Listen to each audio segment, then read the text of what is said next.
आखिर कैसे हुए धृतराष्ट्र नेत्रहीन, पांडु रोगग्रस्त, विदुर विद्वान। सत्यवती के चित्रांगद और विचित्रवीर्य नामक दो पुत्र हुए।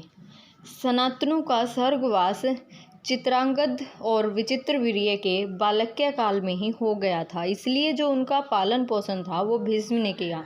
भीष्म ने चित्रांगद के बड़े होने पर उन्हें राजगद्दी पर बिठा दिया, लेकिन कुछ ही काल में गंधर्वों से युद्ध करते हुए चित्रांगद मारा गया। इस पर भीष्म ने उनके अनुज विचित्रवीर्य को राज्य सौंप दिया। अब भीष्म को विचित्रवीर्य के विवाह की चिंता हुई।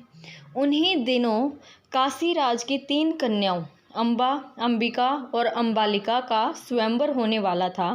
उनके स्वयंवर में जाकर अकेले ही भीष्म ने वहां आए समस्त राजाओं को परास्त कर दिया और तीनों कन्याओं का हरण कर के हस्तिनापुर ले आए। बड़ी कन्या अंबा ने भीष्म को बताया कि वह अपना तन मन राजा साल्व को अर्पित कर चुकी है। उसकी बात सुनकर भीष्म ने उसे राजा साल्व के पास भिजवा दिया और अंबिका और अंबालिका का विवाह विचित्रवीर्य के साथ करवा दिया। राजा साल्व ने अंबा को ग्रहण नहीं किया, अतः वह हस्तिनापुर लौटकर आ गई और भीष्म से बोली, हे आर्य, आप मुझे हर कर लाए हैं, अतएव आप मुझसे विवाह करें। किंतु भीष्म ने अपनी प्रतिज्ञा के कारण उसके अनुरोध को स्वीकार नहीं किया। अंबा रुष्ट होकर परशुराम के पास गई और उनसे अपनी व्यथा सुनाकर सहायता मांगी। परशुराम ने अंबा से कहा, हे देवी, आप चिंता न करें, मैं आपका विवाह भीष्म के साथ करवाऊंगा। परशुराम ने भीष्म को बुलावा भेजा, किंतु भीष्म उनके पास नहीं गई। इस पर क्रोधित होकर परशुराम भीष्म के पास पहुंचे और दोनों वीरों में भयानक युद्ध छिड़ गया। दोनों ही अभूतपूर्व योद्धा थे, इसलिए हार जीत का फैसला नहीं हो सका। आखिर देवताओं ने हस्तक्षेप कर के इस युद्ध को बंद करवा दिया। अंबा निराश होकर वन में तपस्या करने चली गई।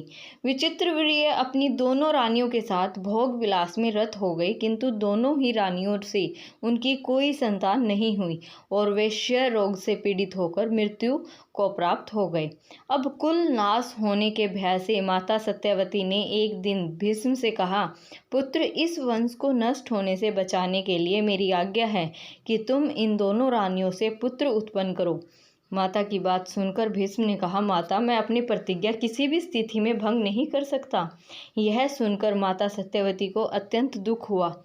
अचानक उन्हें अपने पुत्र वेदव्यास का स्मरण हो आया। स्मरण करते ही वेदव्यास वहां उपस्थित हो गई। सत्यवती उन्हें देखकर बोली, हे पुत्र, तुम्हारे सभी भाई निसंतान ही स्वर्गवासी हो गए, अतः मेरे वंश को नाश होने से बचाने के लिए मैं तुम्हें आज्ञा देती हूँ कि तुम उनकी पत्नियों से संतान उत्पन्न करो। वेदव्यास उनकी आज्ञा मानकर बोले, माता, आप उन दोनों रानियों से कह दीजिए कि वे 1 वर्ष तक नियम व्रत का पालन करते रहे, तभी उनको गर्भ धारण होगा। 1 वर्ष व्यतीत हो जाने पर वेदव्यास सबसे पहले बड़ी रानी अंबिका के पास गए। अंबिका ने उनके तेज से डरकर अपने नेत्र बंद कर लिए। वेदव्यास लौटकर माता से बोले, माता, अंबिका का बड़ा तेजस्वी पुत्र होगा, किंतु नेत्र बंद करने के दोष के कारण वह अंधा होगा।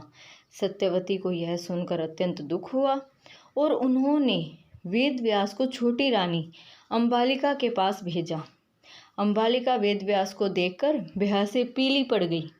उसके कक्ष से लौटने पर वेदव्यास ने सत्यवती से कहा, माता, अंबालिका के गर्भ से पांडु रोग से ग्रस्त पुत्र होगा।